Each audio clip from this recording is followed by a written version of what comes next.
علیہ وسلم نے فرمایا العیافۃ والطرق والطیر، فرمایا من الجبت، العیافۃ پرندے کے اڑنے سے فال پکڑنا، جو کہ اہل عرب پرندوں کے اڑنے سے، پرندوں کے ذریعے سے، پرندوں کے رنگوں سے فال پکڑا کرتے تھے۔ پرندے کو جب اڑاتے، اگر سفر پر جانا ہے تو پرندے کو اڑاتے، اگر پرندہ دائیں طرف چلا جاتا تو سمجھتے کہ یہ سفر ہمارے لیے خوشگوار ہوگا اور پھر سفر شروع کرتے، اور اگر پرندہ بائیں طرف اڑ جاتا تو سمجھتے کہ یہ سفر ہمارے لیے ناخوشگوار ہے، تو سفر پر جانے سے جو ہے وہ باز آ جاتے، ترک کر دیتے اس سفر کو۔ حضور نے فرمایا العیافۃ پرندوں کے ذریعے سے فال پکڑنا، والطرق اور اسی طرح ہندسوں کے ذریعے سے یا لکیروں کے ذریعے سے غیب کا علم حاصل کرنا، والطیرۃ یا کسی بھی شے سے، خواہ وہ پرندہ ہے خواہ وہ شخص ہے، اس کے ذریعے سے فال پکڑنا، بدفالی دینا یا نحوست دینا۔ فرمایا شریعت اسلامیہ میں من الجبت، یہ تمام چیزیں شرکیہ افعال میں سے ہیں، اور ان چیزوں کو مؤثر حقیقی سمجھنا، فرمایا یہ تمام چیزیں شرکیہ افعال میں سے ہیں۔ حضور نے فرمایا جو لوگ ان چیزوں کو مؤثر حقیقی سمجھتے ہیں، یعنی مؤثر حقیقی کا معنی یہ ہے، کوئی شخص جب پرندہ اڑاتا ہے تو وہ سمجھتا ہے کہ اگر دائیں طرف گیا تو میرے لیے یہ کام جائز ہے، تو اس کو وہ مؤثر سمجھ رہا ہے، اس پرندے کو مؤثر سمجھ رہا ہے، جبکہ پرندے کا اڑنا،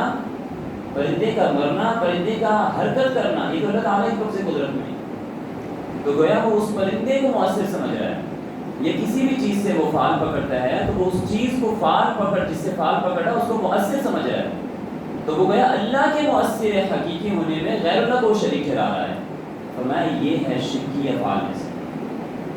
حضور نے فرمایا جو لوگ غیر اللہ کو اللہ کے ساتھ کسی بھی چیز کو جو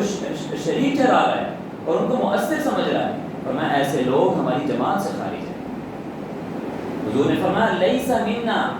من تطیر او تطیر له او تکہن او تکہن له او سحر او سحر له، فرمایا وہ لوگ ہماری جماعت سے خارج ہیں جو لوگ کسی بھی شے سے فال پکڑتے ہیں یا کسی کے لیے فال پکڑتے ہیں، کسی کے لیے نحوست پکڑتے ہیں، او تکہن او تکہن له، یا وہ جو قسمت کا حال بتاتے ہیں یا کسی کے لیے وہ قسمت کا حال معلوم کرتے ہیں، او سحر او سحر له، یا وہ لوگ جو جادو کرتے ہیں یا کسی کے لیے وہ جادو کرواتے ہیں یا جادو کیا جاتا ہے، فرمایا لیس منا، یہ تمام لوگ ہماری جماعت سے خارج ہیں، ایسے لوگ مسلمان کہلانے کے مستحق نہیں۔ حضور صلی اللہ علیہ وسلم یہ کہنا چاہ رہے ہیں۔ حضور نے فرمایا مزید ومن اتی کاہنا فصدقه بما یقول، جو شخص کسی کاہن کے پاس آیا اور آ کر اس نے اس سے کوئی خبر معلوم کی اور اس نے اس کو کوئی بات بتلائی، اور پھر یہ جو شخص آنے والا ہے اس نے اس کی بات کو سچ سمجھا اور اس کی تصدیق کی، فرمایا فقد کفر بما انزل علی محمد، اس نے ان تمام تعلیمات کا انکار کیا جو اللہ نے اپنے حبیب حضرت محمد رسول اللہ صلی اللہ علیہ وسلم کو نازل فرمایا۔ یہ سخت